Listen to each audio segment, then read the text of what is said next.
आज हम जानेंगे अच्छी अच्छी रोमांटिक लव स्टोरी के बारे में। वीडियो को एंड तक देखिए। वीडियो को अच्छा लगे तो सब्सक्राइब कर देना, कमेंट करना ना भूलें।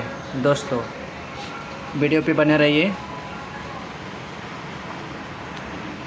अच्छी अच्छी और तरह की romantic love story in Hindi love आज की इस खेल में दिया गया है। दोस्तों जैसे कि आप सभी को पता होगा कि लव स्टोरी रोमांटिक प्रेम कहानी सभी लोगों को काफ़ी ज़्यादा पसंद आता है।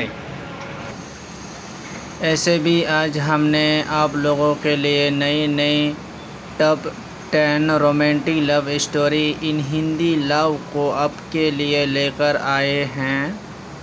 प्रेम और रोमांस ज़िंदगी का एक ऐसा काम है जिसे हर कोई करना होता है, पर हर कोई को करने में अच्छा लगता है क्योंकि जीवन की सरलता और सुगमता को अपने पार्टनर के साथ मस्ती करने में ही लाइफ अच्छी होती है।